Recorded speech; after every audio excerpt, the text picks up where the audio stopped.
So, good morning to everyone and welcome to the webinar. We are going to talk today about the cybersecurity in the Nordics, current threats and practical responses. And with me here today is Joni Mattila and my name is Harry Ollikainen. So my role in the company is I'm leading the managed services business unit in the Nordics, and part of my responsibilities is the MDR service that we are providing to the customers. So kind of the topics that we're going to discuss today are very close to my heart and also my daily doings here in the company. But maybe Joni, you could introduce yourself briefly. Yeah, so my name is Joni Mattila and I serve as the Chief Information Security Officer at the Innofactor. I oversee our security strategy, governance and compliance programs. I ensure that we align the international standards such as ISO 27001 and also regulatory frameworks like NIS2, and my background includes extensive experience in the ICT world and also the cybersecurity leadership. Great, nice to have you here, Joni. So if we kind of a deep dive into the topic right away. So looking at what is happening at the moment, we've seen in different sources that there has been a lot of cyber attacks in the Nordics and also across the Europe.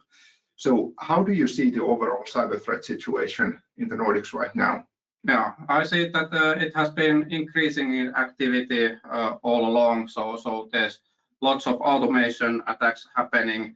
So all over the world there are automated attacks going on to the services. So they are targeting any IP that is available to internet, and then they scan vulnerabilities to that IP and see if there's some soft spots happening. And then there has been like increased happening in the phishing world. So AI has been helping the bad guys to make convincing phishing emails, and recently there has been many Finnish organizations that have been breached by the phishing emails. And then basically, if you look at the last year's what happened last year in Finland, the city of Helsinki was targeted by these attacks, and basically there was a breach of the VPN device that was vulnerable. So the bad guys came in through that one. So there's lots of like very like everything is happening every day, 24/7. So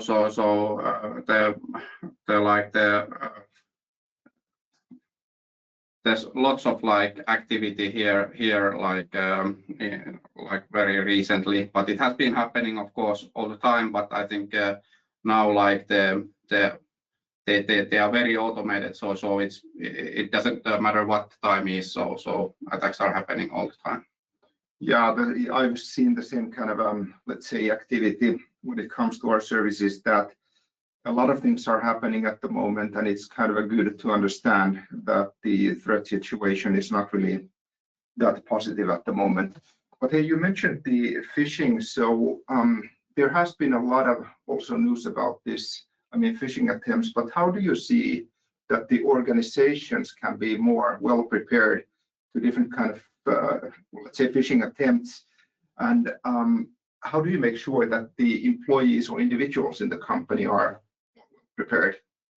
Yeah, so they are targeting basically individual employees by the phishing and taking the social side of it, that they try to get the employees to click the links and open the websites and then sign in to the services that they think that they are legitimate, but it's a phishing site. So National Cybersecurity Center of Finland issued the yellow alert of this one, and we have lots of companies that have been breached by the Microsoft 365 account compromise hits that have been happening with the email.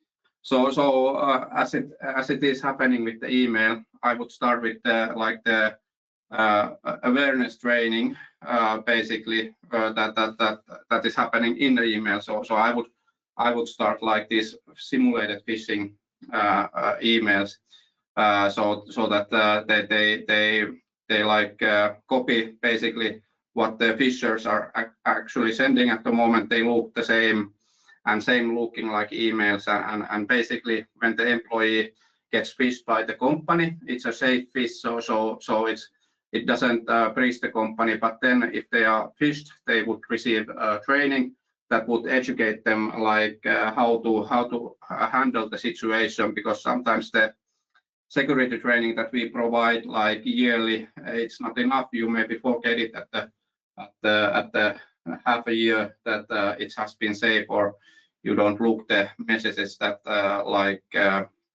in that precise way. So the simulated phishing helps in that way, that it keeps you on your toes, and then you are suspecting of the emails, and maybe the training also tells you how to handle it. So I would, at least with our organization, we have done it so that we have a report email button available where you can report these phishing emails, and it goes to the security center guys, so they can then analyze them and then block it for the whole organization if we have some targeted attack happening. So it also helps the security guys to detect these phishing emails, because there's lots of email traffic coming in. It's impossible to always automatically detect everything.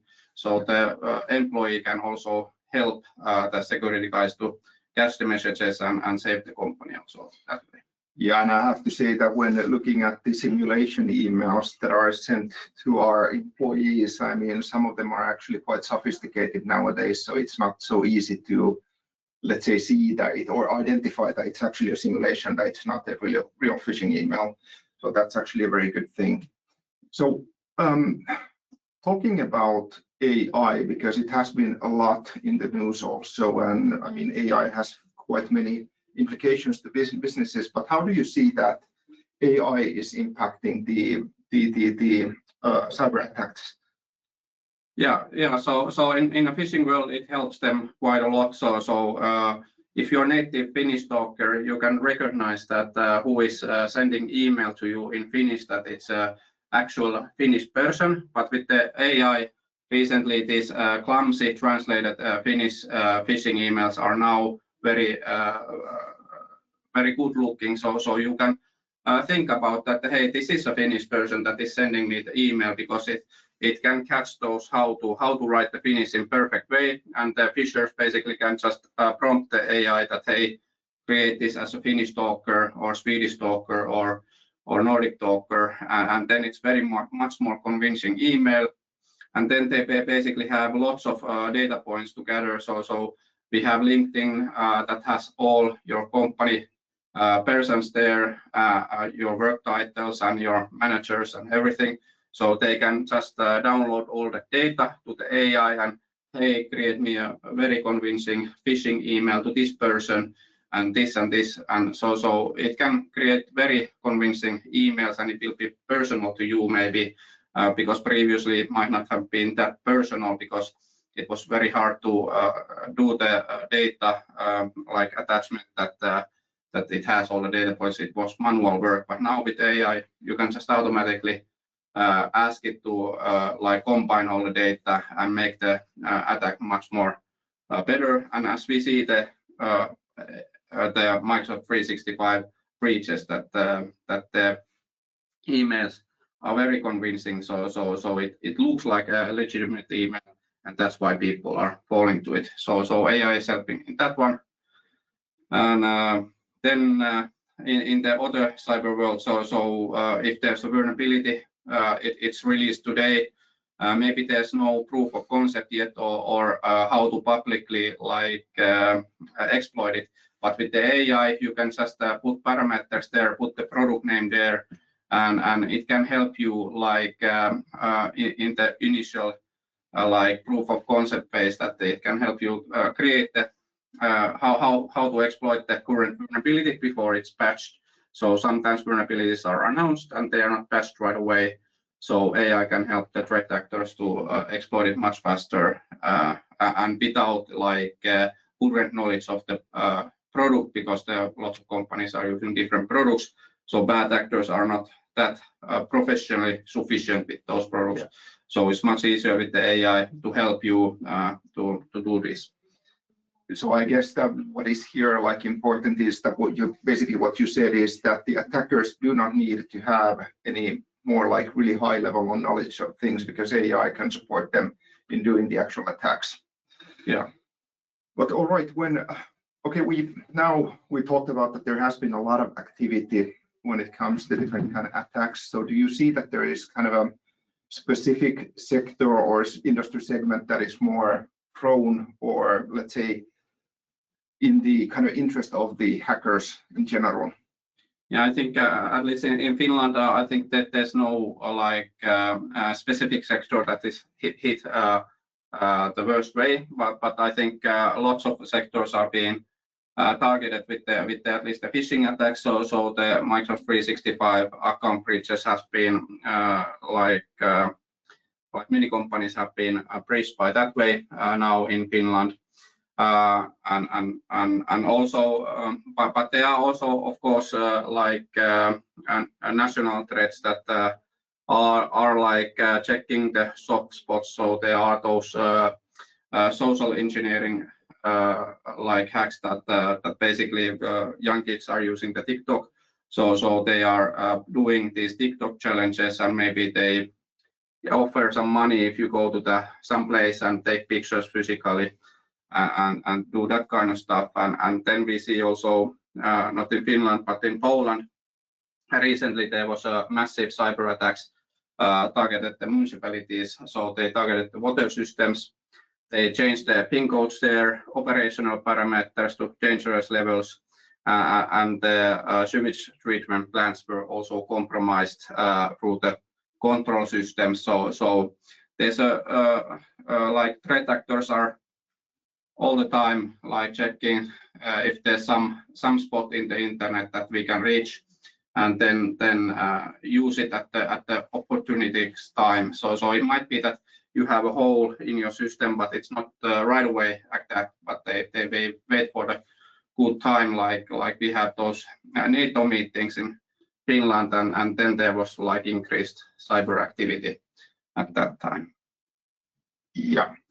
So now that basically state, let's say, sponsored espionage was mentioned, at least I've been having quite many like LinkedIn requests or email requests, and I know that my colleagues been having them as well.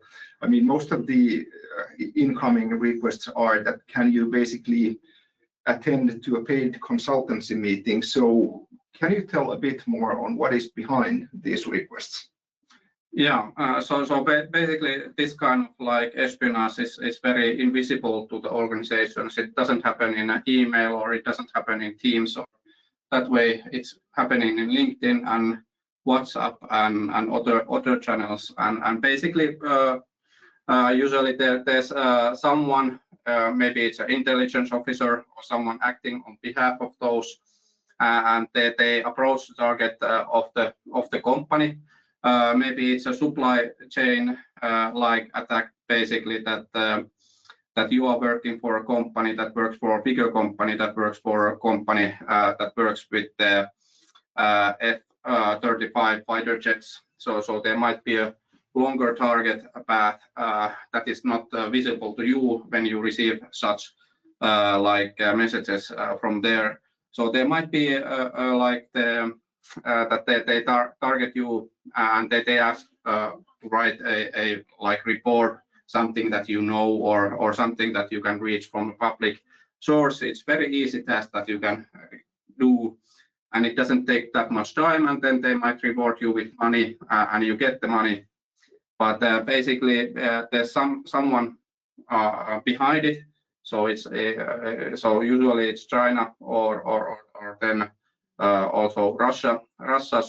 So they try to target like the topics of interest that they want, and it might be something that you seem that it's very innocent. But I think if you receive such like messages, I think you should report them to your company security, because it's very critical. The company security also knows about like something like this, and then you can prepare your employees maybe that, hey, there has been feelers like this one.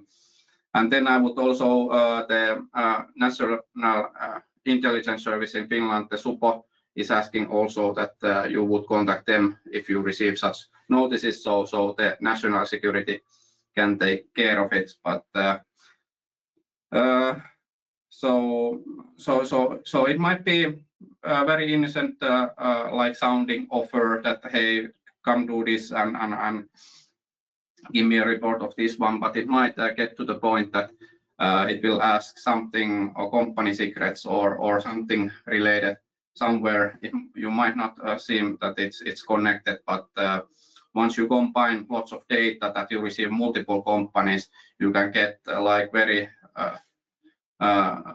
secret stuff. So there's very many examples, like in the 80s also in Finland, the physical espionage that was happening, that they were able to receive very good data from like multiple points of entry. Yeah, I think that this is kind of a perfect example of the fact that there is always this human aspect when it comes to data security. I mean, we talked about phishing, and then this LinkedIn consultancy request is another kind of a demonstration that the human aspect can be the weak point in the organization. But when looking at like the next topic, I mean, NIS2 or NIS2 directive, so it has been also quite a lot in the news in the Nordics. So can you tell a bit more about what the actual impact of this is to the organizations? Yeah, so the Network and Information Security Directive 2, so it's a significant update to the previous NIS directive, and basically with the NIS2, they expanded the scope of the directive. So now it covers more sectors and more organizations than before. So it might be that your organization is also included in the NIS2. And what NIS2 means that you need to have some kind of information security management system that basically handles the security in your company. And then there should be a risk management and also this information security incident handling. So very important part of the thing to have in a company, like when you receive some security threat, that you have a proper way of handling it. And basically there's a reporting duties for the companies in here. So if you are under the NIS2, you're obligated to inform the authorities that if you are under attack, then you have 24 hours to notify the authority, give them initial assessment that what has happened. You don't have to give the full thing, but at least the initial notification. So it's quite fast, 24 hours. If you think that you're working 8 hours a day and you have 24 hours to do the initial notification, so that's a quite an undertaking for some companies. And then we have 72 hours to submit a follow-up that basically has already some of the investigation of what we have done to suppress or mitigate the incident. And like Innofactor, we are certified with ISO 27001. So if we look at the NIS2 and compare it to ISO 27001, it matches quite well. So we have the information security management system, we have the risk management there, and then we have the how to handle the incidents. But I think for these companies, there's at least to do that we inform to authorities that, hey, we are a NIS2 company, and also that we need to modify the incident handling, that it covers the 24-hour like notification period. So even for Innofactor, it was quite an undertaking to modify those that we can be on the target there. And then there's the enforcement part. So there's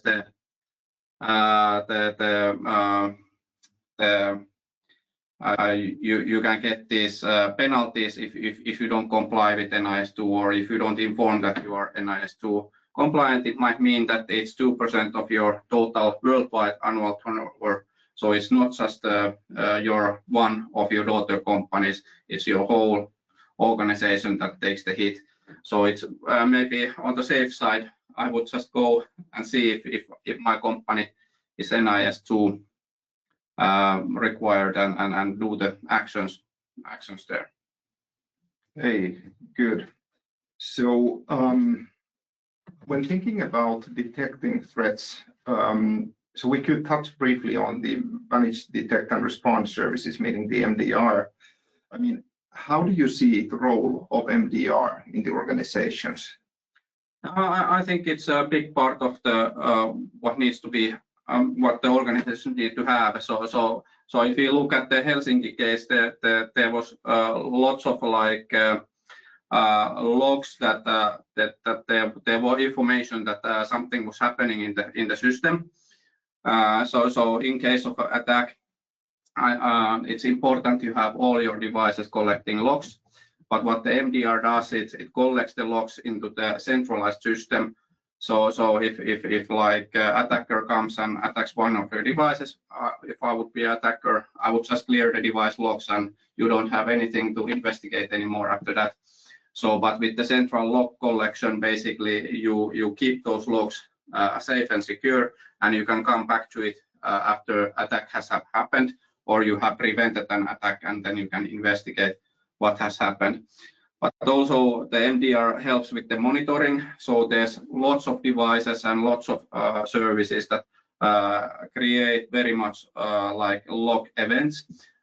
User A has signed in, user B has signed in, and there's thousands of events. So it's very hard to go through them manually, or someone even going through them. So MDR helps with the automation of the monitoring of the events and bringing like the important stuff there. So if we have someone like we are working in Finland and suddenly you're signing in from China, maybe that's a bad thing. You haven't scheduled a China trip today and you're still working in Finland. So maybe that's a threat. And the MDR, so managed detection and response.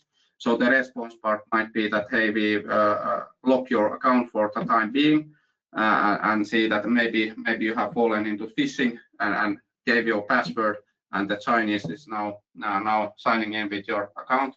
So let's reset your password automatically. So this happens at 4 a.m. I'm not working then. Managed detection and response service does this automatically, resets your passwords, and we are secured. That was mitigated. So it doesn't require like lots of resources, human resources at least, to make this happen, and it keeps us safe. So the automated response to the threats is very important in the MDR. So we have lots of devices, they act differently, and maybe there's different actions that we can take to secure them. So let's say VPN device is compromised, maybe disabling account doesn't help anymore, maybe it has to be shut down. So it's something like this. So I think that one there is very, very good in that one.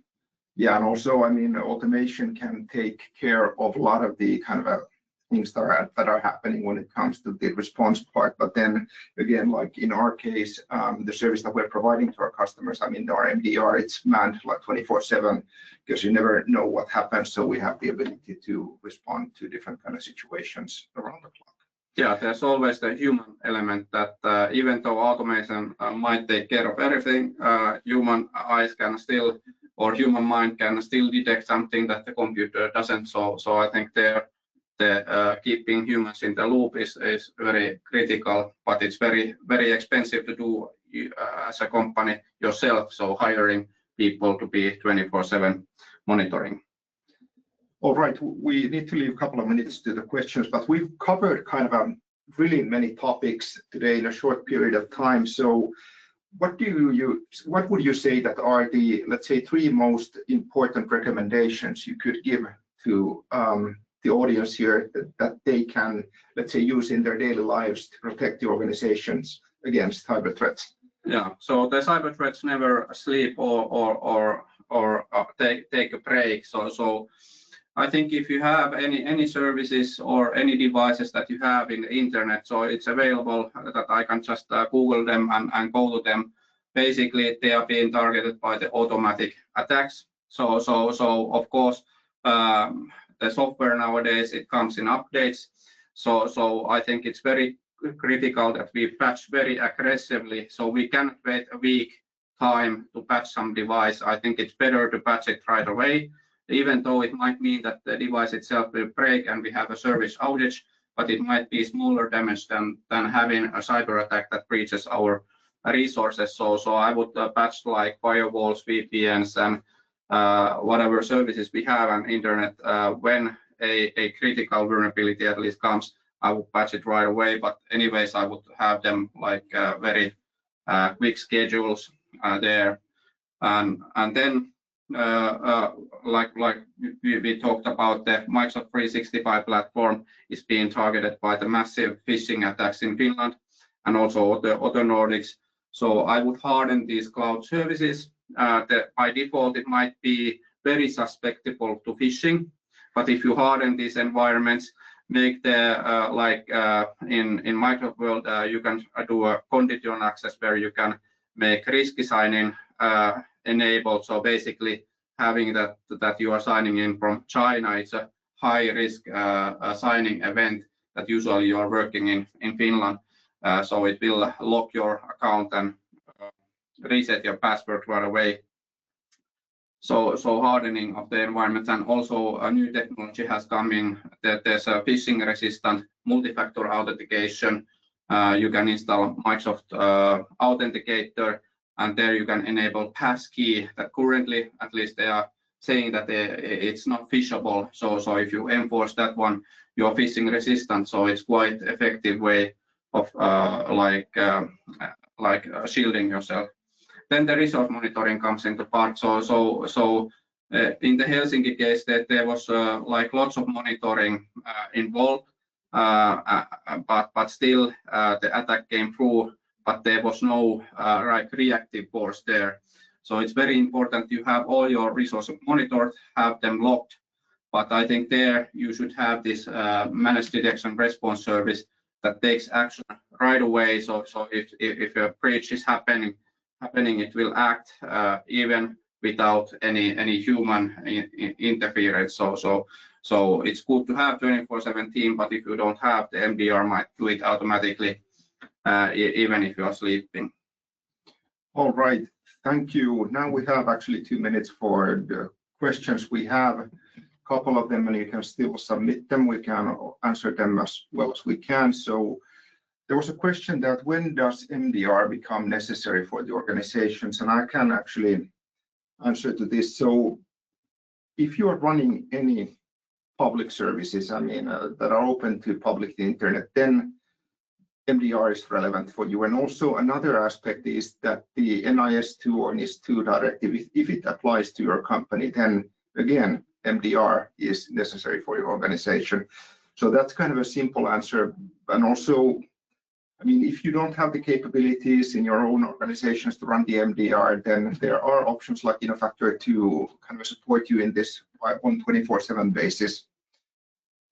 But we are now running out of time, and we actually had a second question, which is quite similar to this. But to summarize the discussion we had today, I mean, when thinking about the data security, there are basically 3 different pillars. You have the technology that you use for, as an example, to detect different kind of threats and respond to them.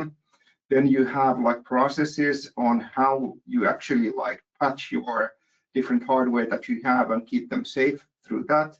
And then you also have people aspect, because we talked about like phishing attempts, we talked about the paid consultancy requests that are coming in. So I would say that these 3 all need to be taken into consideration when thinking about the cybersecurity aspects in your company or improving cybersecurity. Yeah, we can make the people heroes. They don't need to be a weak link. So if we give them tools how to mitigate the attacks, how to help the company, how to report the attacks, it makes them superheroes in the company. So we can like defend the attacks. So I would no longer speak of weak links. I would speak of superheroes maybe in here, if we just provide them tools necessary to combat this current world situation. All right, but that was all that we wanted to cover today. Thank you for your participation. We had a good amount of people today listening into this. So I hope you all have a nice day, and in case there's anything we can help you with, just let us know and we are happy to help you. Thank you. But thank you very much.